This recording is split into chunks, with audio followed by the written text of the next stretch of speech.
IIT प्रौद्योगिकी संस्थान, IIM जो मैनेजमेंट संस्थान है, प्रबंधन संस्थान और सेंट्रल यूनिवर्सिटी में जो शेड्यूल का पिछड़ा वर्ग और शेड्यूल ट्राइब के लोगों को आरक्षण की व्यवस्था थी, जो आरक्षित सीटें थी, सीटों पर लोगों को न करके और समान वर्ग के लोगों को कर दिया गया। चिंता का विषय है ना कि एक तरफ जिन वर्गों के लिए आरक्षित सीट है उसके अनुपात में करने के बजाय आप उसको खाली छोड़ रहे हो। जबकि आरटीआई याचिका में यह बात सामने आई है कि इनमें से 18 आईआईटी को आर्थिक फंड मुहैया नहीं करा गया और इसमें। नमस्कार, आप देख रहे हैं तीसरा पक्ष न्यूज नेटवर्क। आज राजद ने प्रेस कॉन्फ्रेंस बुलाकर केंद्र और भाजपा शासित राज्यों पर एससी, एसटी, ओबीसी के साथ आईआईटी और आईआईएम जैसे उच्च शिक्षण संस्थानों में भेदभाव और अनदेखी का आरोप लगाया। जी हां, उन्होंने मीडिया के सामने आईआईटी मुंबई का आंकड़ा जारी करते हुए और क्या क्या आरोप लगाए हैं, जरा आगे देखिए।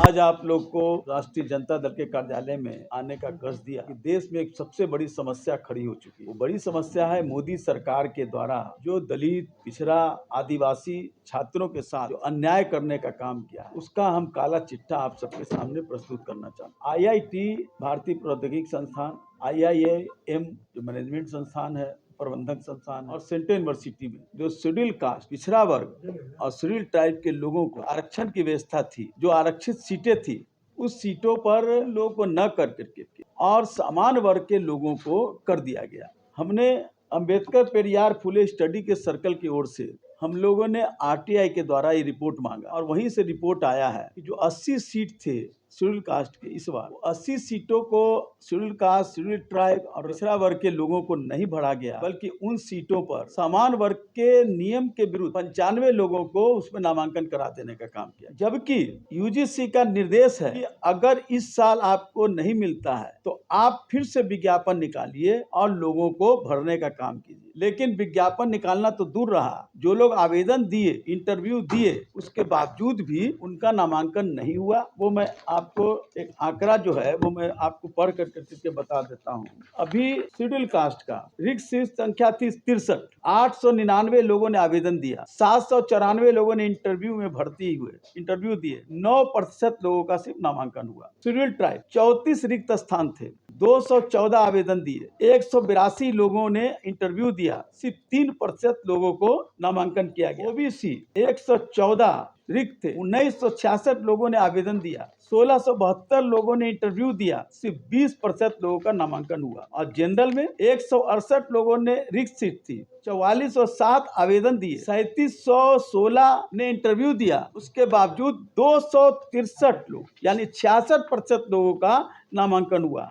ये है। उसी तरह से आईआईटी मुंबई में 5 विभागों में 8 साल में एक भी अनुसूचित जाति, जनजाति और पिछड़ा वर्ग को पीएचडी डायरेक्ट कोर्स में एडमिशन नहीं दिया गया। आरक्षण प्रावधान के बावजूद आईआईटी के मुंबई के 20 विभागों में एक भी दलित छात्र को पीएचडी डायरेक्टर्स कोर्स में एडमिशन नहीं दिया गया। 11 विभागों में एक भी दलित छात्र को पीएचडी में एडमिशन नहीं मिला। मुंबई में पीएचडी प्रोग्राम में एक भी पिछड़ा वर्ग को छात्र नहीं है। आईआईटी मुंबई के central for technology of rural area 9 साल में एक भी अनुसूचित जाति का एडमिशन नहीं किया गया। आईआईएम के कुल 9 संस्थान में अहमदाबाद, बेंगलोर, लखनऊ, रायपुर, कोझिकोड, काशीपुर, इंदौर और शिलोंग में एससी वर्ग के कुल 110 आरक्षित वर्ग हैं, लेकिन वहां नहीं हुआ। ये है सरकार का जो नजरिया है। आज बड़ी बड़ी लंबी बात कर कि हम शेड्यूल कास्ट के लिए, पिछड़ा वर्ग के लिए, दलित के लिए हम कर रहे हैं। आईआईटी में 5 सालों में दलित, अनुसूचित जनजाति और पिछड़े वर्ग के आईआईएम में 442 छात्र में आपको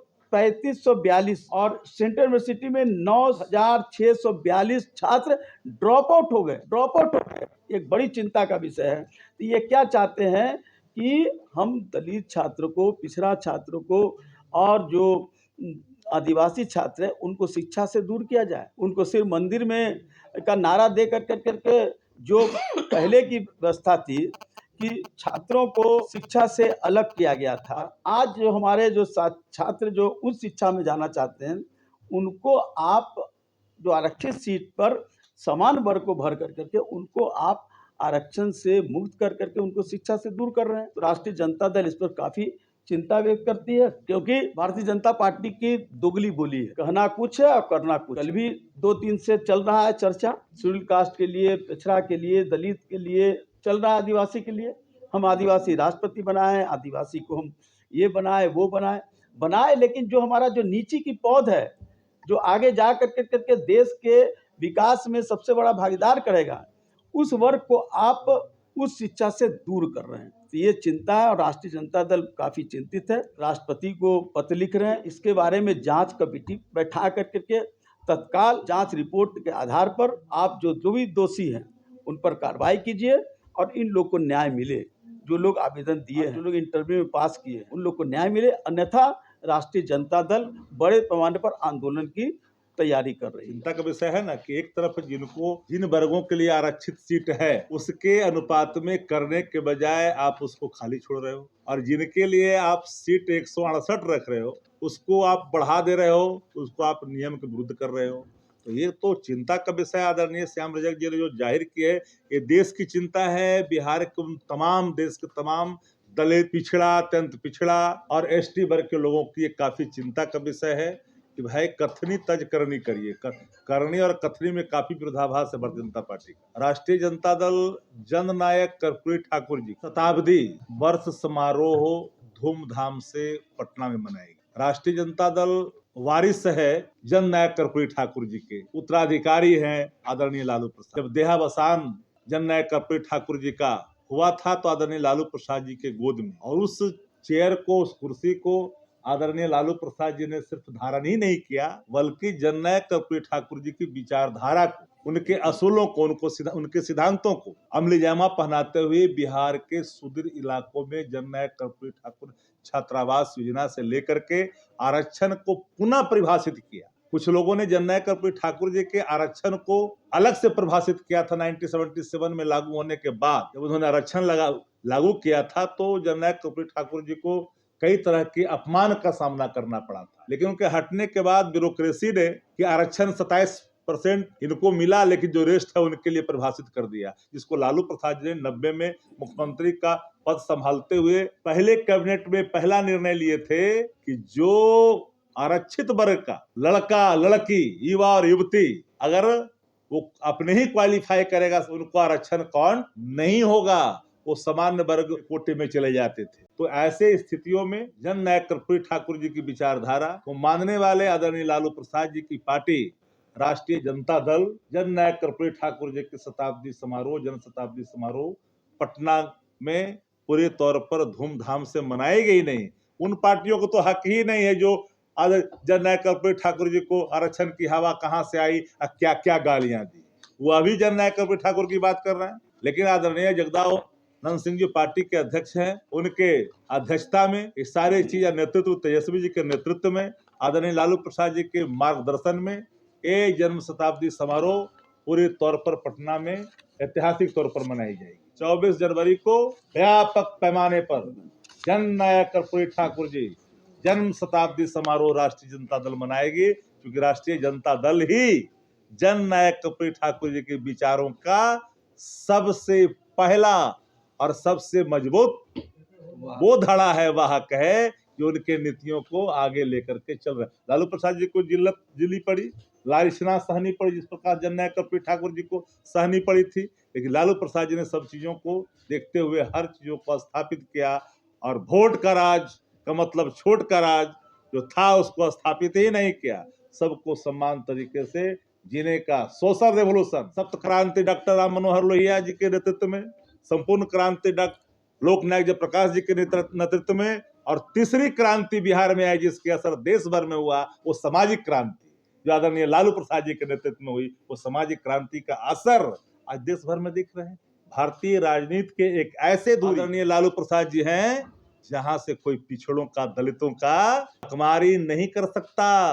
उनके पद और सम्मान अगर कहीं किसी पार्टियों में कहीं किसी को मिल रहा है, माफ करिएगा, उसका असर लालू प्रसाद जी की भारतीय राजनीति में सशक्त मौजूदगी का प्रतिफल है। जैसा कि आप लोगों को पता है कि इस साल के बजट सत्र में ही लोकसभा में केंद्रीय शिक्षा मंत्री ने जवाब दिया था कि देश के 19 IIT में SC/ST सेल का गठन हुआ है, जबकि RTI याचिका में यह बात सामने आई है कि इनमें से 18 IIT को आर्थिक फंड मुहैया नहीं करा गया और इसमें 16 IIT एवं अगस्त 2022 से कोई कार्यक्रम भी नहीं हुआ है। और इन IIT में BHU, IIT Kharagpur, IIT Bhubaneswar, IIT Hyderabad शामिल है। और मुख्य रूप से जितने भी पूरे देश में IIT और IIM है, इन सभी सरकारी संस्थान में दलित के बच्चे, आदिवासी के बच्चे, पिछड़ों के बच्चों के साथ हगमारी हो रहा है। और हम लोग की पार्टी निश्चित रूप से हम लोग नहीं बैठेंगे, इसके लिए हम लोग आगे की लड़ाई छेड़ने जा रहे हैं। ठीक कहा, मैंने भी अपने प्रथम वक्ता में बोला था, लेकिन मेरा ये कहना है, एक को प्रधानमंत्री, एक को मुख्यमंत्री, एक को राष्ट्रपति बना देने से क्या पूरे दलित समुदाय को आप अधिकारों से वंचित करेंगे? जो हमारा उस शिक्षा है जिससे समाज के, राष्ट्र के निर्माण में जिनकी बड़ी भूमिका होती है, उस जगह पर दलित का छात्र नहीं जाए, उस जगह पर पिछड़ा का छात्र नहीं जाए, उस जगह पर आदिवासी का युवा छात्र नहीं जाए, और आप कहते हैं कि हमने तो दलितों के लिए किया है। जब आप ऊपर से नीचे से ऊपर जो हमारे छात्र हैं, जिनको हजारों वर्षों से, जिनको शिक्षा से, अधिकार से मुक्त किया गया, और जब बाबा साहब अम्बेडकर ने शिक्षा का अधिकार दिया संविधान में, आप संविधान की बात कर रहे हैं, हम लोग की चिंता क्यों है? संविधान की किस तरह बलात्कार हो रहा है भारतीय जनता पार्टी की सरकार के समय से, और संविधान को खत्म करने की साजिश हो रही है। ये सब कारनामे इस बात का उल्लेख है। हम चिंतित हैं अपने लोगों के लिए, इस देश के जो हमारे शेड्यूल कास्ट हैं, शेड्यूल ट्राइब हैं, बैकवर्ड हैं, EBC हैं, उनके लिए चिंतित हैं कि जो अधिकार हमको मिला था संविधान में, संविधान का सीधा सीधा आप खत्म करने की साजिश कर रहे हैं। पत्र लिख रहा हूं और उनसे कह रहा हूं कि आप तत्काल जांच कमेटी बैठवाइए, और जांच रिपोर्ट आने के बाद जो भी दोषी हैं उन लोगों को सजा मिले, कार्रवाई हो, और जिन लोग वंचित रह रहे हैं, हमारे समाज के लोग, जिसके हमारे ट्राइबल के हमारे राष्ट्रपति हैं, वो राष्ट्रपति अब ट्राइबल नहीं बल्कि पूरे देश के राष्ट्रपति हैं, लेकिन ट्राइबल वर्ग से आते हैं, तो उनकी चिंता होनी चाहिए। हम राष्ट्रपति जी को कह रहे हैं कि आप तुरंत उस पर कार्रवाई कीजिए, जो लोग वंचित हैं उसको न्याय मिले। मैं कल तक उनको चिट्ठी चली जाएगी।